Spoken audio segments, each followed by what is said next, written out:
네, 여러분 반갑습니다. 한겨레 데일리 라이브 뉴스 다이브 시작합니다. 어서 오십시오. 고현준입니다. 자, 오늘 함께 해주실 세 분 노짱자매 노영희 변호사 나오셨습니다. 안녕하십니까? 안녕하세요. 장윤희 변호사 나오셨습니다. 안녕하세요. 자, 그리고 우리의 JYP 박진영 비평가도 함께합니다. 어서 오십시오. 안녕하세요. 예.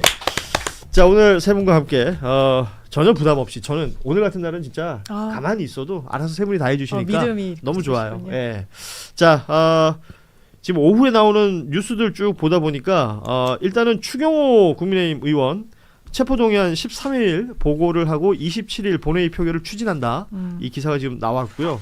일정이 이렇게 진행되고 있다라는 거고, 그 아시다시피 그 국정감사 마무리가 되고 있는데 운영위 국감이 오늘 있었는데 오늘 국감에서는 굉장히 인상적인 장면이 연출됐습니다. 사진 좀 띄워주시죠. 저 두 사람은 뭘 하는 걸까요? 너무 야하지 않아요? 전 뭐 어찌 보면 약간 저렇게까지 키스를 하는 것 같기도 하고, 예, 네 배꼽 어딨니 찾는 것 같기도 하고요. 예, 자, 뭐 언론에서는 배치기 공방 이렇게 표현을 하고 있는데, 지금 민주당의 이기현 의원과 국민의힘 송원석 원내대표 간의 신경전, 뭐 눈싸움, 입싸움, 배싸움 등이 진행이 되고 있습니다. 민주당에서는 이제 주진우 의원이 운영위로 보임이 됐는데 주진우 의원 운영이 오면 안 된다라는 주장이 있었고, 국민의힘에서는 계속해서 김현지 부속실장 데리고 나와라 이런 주장을 하면서 서로가 신경전을 벌였고 1시간 만에 파행이 됐다고 해요. 예, 이런 상황들이 오늘 국회에서 연출이 됐습니다. 예. 근데 저 사진은 굉장히 인상적이네. 예. 너무 이상하게 각도를 잡아가지고. 그러게. 아니, 그리고 이런 장면을 잘 못 봤던 것 같아요. 막 고성을 지르고 막 물리적인 폭력하고 막 이런 건 봤어도 두 사람이 그렇죠. 이렇게 밀접하게 있는 건 처음. 사실 저 정도 거리면 고개를 약간 돌려줘야 되지 않아요? 코가 안 겹치게.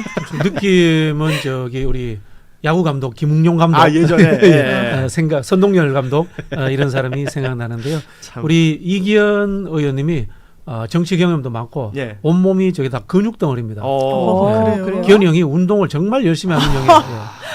오늘을 위해 하시고. 그 사실을 송원석 의원이 알고 있을까요? 모를 겁니다. 아하. 보기에는 물살 같은데 아, 뼈속까지 다 근육입니다. 진짜 물살같이 보이는데 어디 근육이 어디 있어요 근육입니다. 저기? 근육입니다. 근육이 저분이 보이나? 자전거, 등산, 아마 히말라야도 갔다 온 적이 있을 그 겁니다. 옛날 일 아닐까요? 지금은 아닙니다. 진짜 물렁물렁해. 사진 보여요. 다시 한번 띄워주세요. 저 형이 30대 때부터 저 체격이었어요. 자, 여러분 근육을 찾아주시기 근육이 바랍니다. 어디 있다는 거야? 아무리 봐도 근육이 없는데. 여러분들 제가 질문 드릴게요. 우리 그 돼지 있잖아요. 예. 돼지의 그 몸덩어리는 비계일까요? 근육일까요? 근육. 대부분 근육이래요. 네. 그 지금 갑자기 이기현 의원 얘기하는 돼지 얘기를 하면 저희의 의지와는 전혀 상관이 없습니다. 출연자 개인의 의견입니다. 아니 이게 역적을 내실 수도 있겠네. 오히려 송원석 원내대표가 더 탄탄해 보이는데. 그렇지 않습니다. 근데 뭐 우리 이기현 형이 진짜 근육입니다. 근육질입니다. 아니, 사실 저 정도 거리면 서로의 채취를 느낄 수 있는 거예요. 그렇죠. 네. 그만해 이제. 그래. 넘어갑니다. 내 남자에게서 정쟁의 냄새가 난다. 바로 카피가. 자, 본격적으로 뉴스 좀 보겠습니다. 김건희 씨 관련된 이야기부터 시작할 텐데, 뭐 사과문, 입장문 이런 것들이 김건희 씨 본인 혹은 변호인단 통해서 계속 나오고 있어요. 기본적으로 겉으로 보기에는 이제 뭐 유감을 표하고 사과의 메시지를 내는 것 같습니다. 근데 자세히 뜯어보면 나 억울하다. 나 아무것도 아닌 사람인데 너무 몰아붙이는 거 아니야? 뭐 이런 뉘앙스가 느껴져요. 샤넬 가방을 받았다라는 걸 인정을 했죠. 그리고 본인들은 2개 인정을 했는데 이게 알고 봤더니 가방 3개고 구두도 있었고 샤넬만 인정하고 있어요. 샤넬 2개만. 싼. 그 목걸이 이런 건 지금 인정을 안 하고 있습니다. 고가니까요. 예. 그리고 청탁 관련해서도 인정하지 않습니다. 통일교 관련된 그 입장문의 문장들 중에 몇 개를 보면 뭐 선동과 여론의 광풍 속에서 자칫 본인의 잘못을 넘어서는 과도한 비난과 책임을 짊어질 수 있다는 두려움, 뭐 이런 표현이 있고요. 인디언 기후제식 수사를 강요하고 있다 이런 표현도 있습니다. 이런 표현을 쓴다는 것은 본인이 지금 다소 억울한 지경이다. 완전 억울하다는 이런 걸로 거죠. 받아들여지죠. 예, 법원이 딱 싫어하는 그런 해명 내용, 남 탓하는 거. 에헤. 그냥 자백을 할 거면 깔끔히 하면 돼요. 예, 구설 달지 않고 자기가 거짓말한 건 맞잖아요. 자기도 인정하는 거잖아요. 근데 저는 좀 파렴치하다고 생각한 게 통일교한테 받은 게 700만 원짜리, 1,200만 원짜리 샤넬 가방 2개였어요. 에헤. 이거를 바꿔간 거 아닙니까? 마음에 안 든다고. 디자인 다른 가방 3개와 신발 하나로. 예. 그러니까 가방 2개를 받은 게 아니라 3개와 하나를 받았다고 말을 하고 있는 거예요. 바꿔갔다는 건 정말 좀 부끄러우니까 말을 못 하겠나 봐요. 이러면서 지금까지도 거짓말을 하는 그라프 목걸이는 또 어떻습니까? 이런 부분은 안 받았다고 과연 할 수 있을 것인지.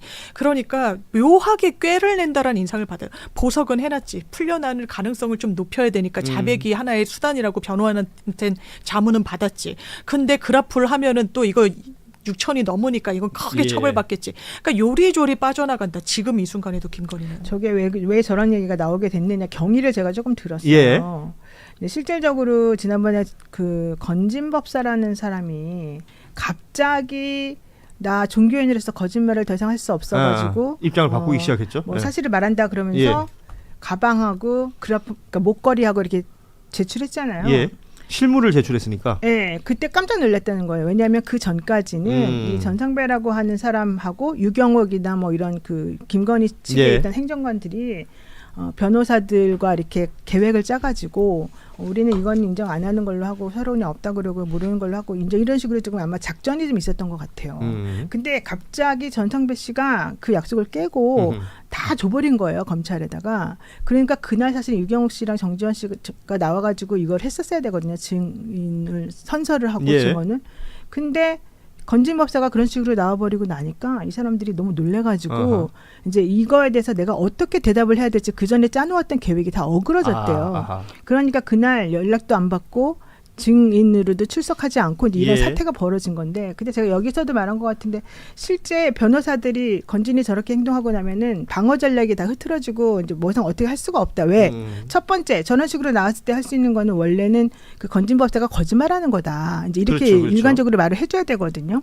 근데 그렇지 않으면은 건진법사 얘기를 이제 어느 정도 수용하면서 건진법사하고 괴를 같이 하면서 자기 죄를 줄이는 방향으로 가야 되는 건데 실제 건진법사가 너무 아는 게 많대요. 그래서 그거 만약에 건진이 거짓말한다는 쪽으로 계속해서 가게 되면 건진이 어떤 식으로도 튀어서 자기에 대한 모든 걸 또 더 크게 말할 수도 더 불리해질 수 예, 있다. 그래서 이런 것 때문에 이제 그쪽에선 멘붕이 왔고 아하. 그래서 변호사들도 그랬고 김건희 씨도 그렇고 여러 가지 측면에서 이 변호 전략을 세울 수가 없다. 이제 그렇게까지 얘기가 지금 됐다는 거예요. 그래서 지금 그러고 있는 일련의 상황 속에서 결국에는 미안하다는 사과문을 내가지고 좀 그 보석 신청을 이틀 전에 해놨었으니까 그거에 맞춰가지고 좀 뭔가 좀 행동하는 것도 좀 보이고 좀 비싼 거는 안 받는 걸로 해가지고 자기 좀 죄를 좀 줄이고 뭐 이런 식으로 좀 선회한 것으로 보여요. 그래요.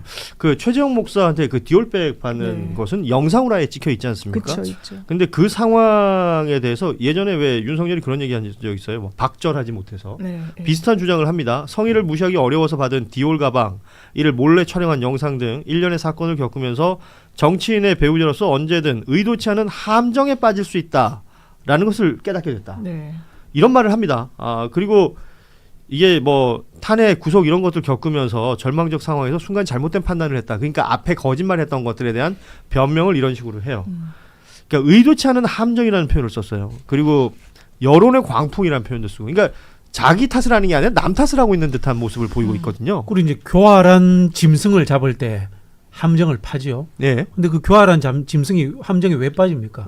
먹이가 있거든. 욕심 때문에. 욕심 네. 때문에 빠지는 거예요. 결국은 함정이 문제가 아니라 물적 욕심이 있어서 그 함정에 빠진 거예요. 그렇죠. 본인의 물적 욕심을 탓을 해야지. 그렇죠. 사실 뭐 거기서 시작이잖아요. 맞습니다. 뭐 줬는데 안 받은 것도 아니고 다 받은 다음에 이번에 뭐 돌려줬다 그랬더니 그 쓰지 않고 돌려줬다 그랬더니 특검에서 그러더만 사용감이 있다. 그러니까요. 이거 당근 쓴 해보신 거예요. 분들은 사용감이라는 단어에 대해서 정확히 굉장히 알죠. 이거 진지하게 생각합니다. 그게 반값이 돼요. 예. 아니 지금 이 가방은 이제 수수한 걸 인정했잖아요. 예. 보석은 인정 안 하잖아요. 그렇죠. 아마 깨끗하게 닦아서 보냈을 수 있고. 신발은 어떡할 거야? 그럼 건진이 신었다고 할 거야? 착용감 그럼 있다고 했으니까. 아니 그러면 이게 지금 보면은 그 디올백도 그렇고 지금 샤넬백도 그렇고 서희건설에서 받았던 그 소위 말하는 나토 3종 세트 그것도 그렇고 처음에는 이제 홍콩에서 뭐 모조품 샀다 지인한테 빌렸다 이런 얘기 했었던 거 아니에요? 네. 그러니까 처음엔 거짓말을 해요. 그러고 나서 사실관계가 들통이 나면 그 일부 인정하는 이게 일종의 패턴처럼 보이거든요. 완전 패턴이죠. 예. 아무튼 이런 상황들이 이어지는 것은 본인이 그 보석을 신청한 것도 있고 그리고 이제 알선수재 혐의에서 좀 벗어나려고 하는 그 예를 들어서 뇌물이나 알선수재는 그 금액에 따라서 형량이 다르다니까 맞습니다. 목걸이가 비싼 거 아니에요? 6천을 덜어내고 싶은 거죠. 6천까지 인정하면 보석은 될 리가 더 없고. 근데 이제 보석 같은 경우에는 서희건설에서 받은 게 알선수재다 그러면은 누군가 임명을 해줬잖아요, 그죠? 예. 이게 행위가 드러났기 때문에 분명하게 형에 이렇게 보탬이 될 것 같아요. 아하. 근데 이 통일교 문제는 저도 좀 잘 모르겠어요. 여기 법조인들 계시니까 통일교 로비가 이루어졌는가, 이루어지지 않았는가, 또는 김건희가 이 공적 라인에 지시를 내렸는가 이런 것들에 의해서 형량의 차이가 날 수 있는 거죠. 당연히 그렇습니다. 그런 건 네. 증명을 해야 되는 건가요? 증명을 했는데 뇌물이나 이런 알선수재 같은 건 은밀하게 이루어지기 때문에 예. 너무너무 어렵단 말이에요. 명징한 증거는 없어요. 그래서 판례가 어느 정도까지 이제 좀 넓게 보냐면 한 기업이 공정위 이슈가 있어요. 근데 공정위원장한테는 바로 매길 수가 없으니까 그 사람이 다니는 그 절에 10억인가를 시주를 하는데 제3자 뇌물로 처벌하거든요. 근데 이게 점점을 이어붙이는 거야. 너 공정거래 이슈가 너네 있었지. 잘 보여야 되고 그거 이게 한 다음에 그 위원장으로 하여금 알게 했지. 그래서 통일교도 얘네가 여러 현안은 있었잖아요. 이게 성취되고 성취되지 않고는 중요하지 않고 물론 양형에는 더 너 이렇게까지 인사청탁해가지고 자리까지 앉혀서 더 나쁘게는 보지만 거기까지 도달하지 않더라도 죄는 성립한다.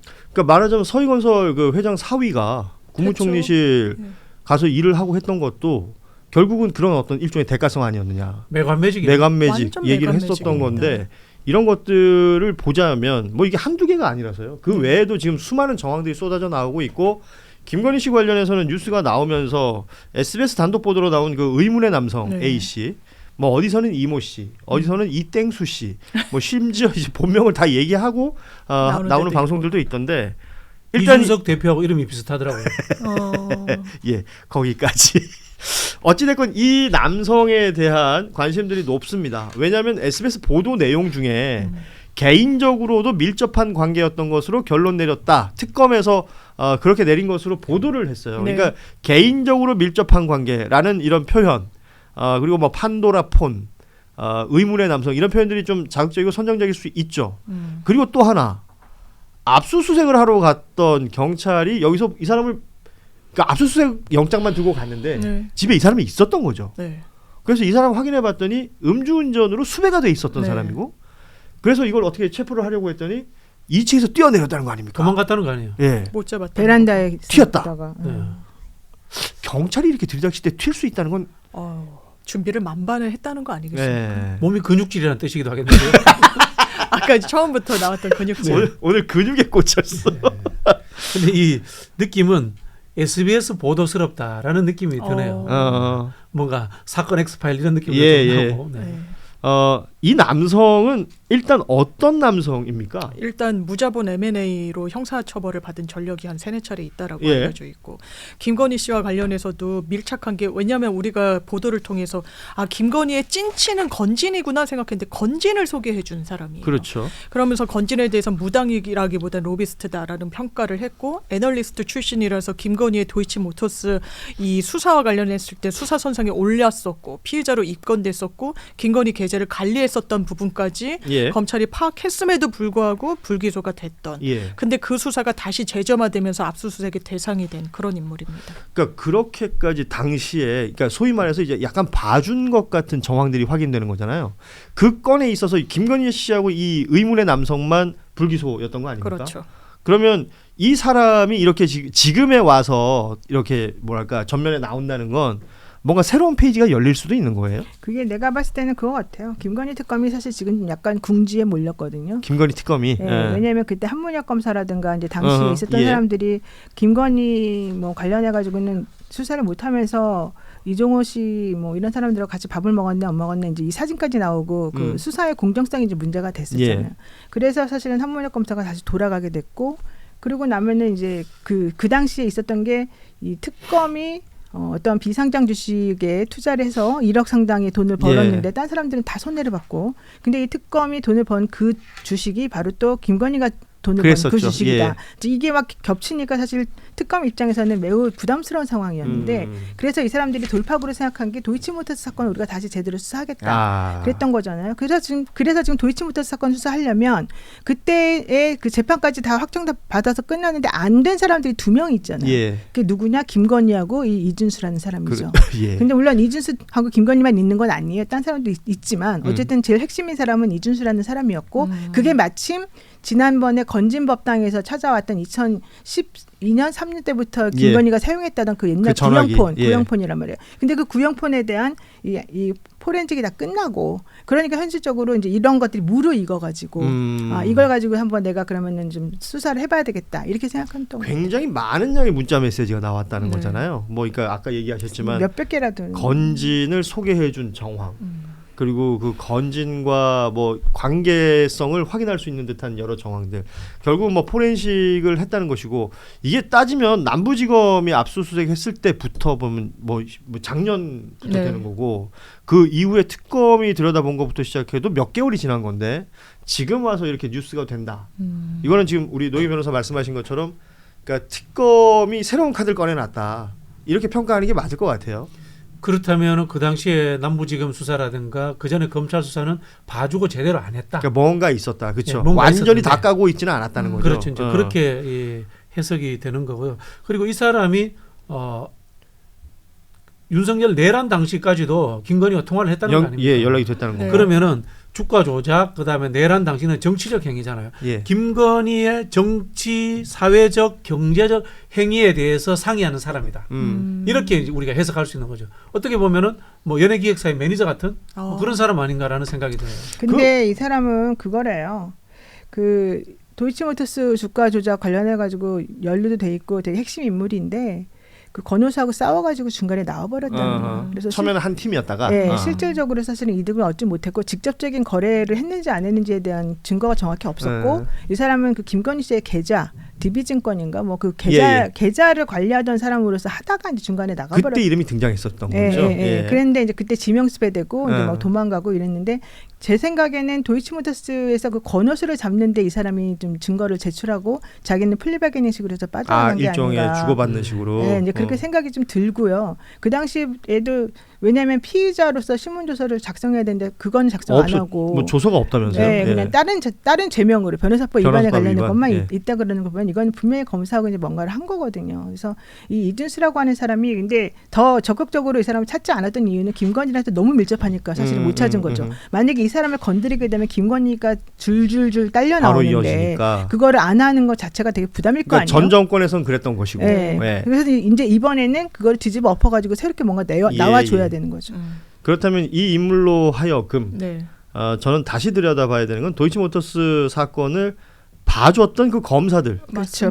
바로 그거죠. 빼놓을 수가 없는 거죠. 왜냐하면 사실은. 지금도 왜 특검이 다시 들여다볼 수 있는 그런 연결고리가 생겼냐면 그때는 또 직접 그 주가 조작은 안 했네라고 했지만 차명으로 거래했다는 정황이 막 우르르 쏟아졌다는 거 아닙니까? 그러니까 그거는 사실 지금은 그렇게 금세 아는데 그때는 몰랐다. 그때 더 막 여러 사람을 기소하고 이랬는데 그건 좀 믿기 어렵거든요. 이제 검사들에 대해서까지 봐야 되고 그러니까 법 왜곡죄니 뭐니 이런 입법 논의가 있을 필요가 있는 거예요. 근데 이게 웃기는 게 이 사람이요. 2003년도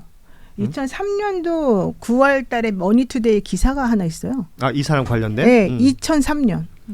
2003년이면 지금으로부터 22년 전이에요. 그렇죠. 한참 전이네. 저 2003년이면 제가 군대 갈 때예요. 네, 대구 그랜드 호텔에서 이준수 씨, 필명 세강자. 세강자로 유명하죠, 사실은. 이준수 씨와 김문석 씨, 필명 홀짝 박사.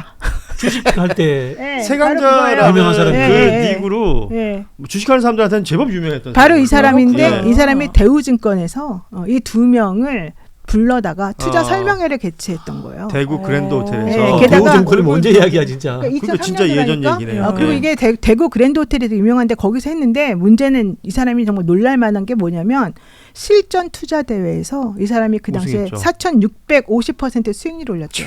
우와. 그러면서 실전 매매 방법하고 종목 분석 같은 것들을 이렇게 잘 알아서 사람들한테 트레이닝 해주는 그런 기법 같은 걸 강의한다 그랬거든요. 그러니까 현실적으로 이 사람은 그 당시에 이런 작전이 되는 것에 능했던 사람이죠. 그 제가 2003년도는 기억나는 게 그때 제가 대구에 있었고 왜 허락도 안 받고 대구에 있었어요? 뭐 일했어요. 제가 대구 사람인데. 미안합니다.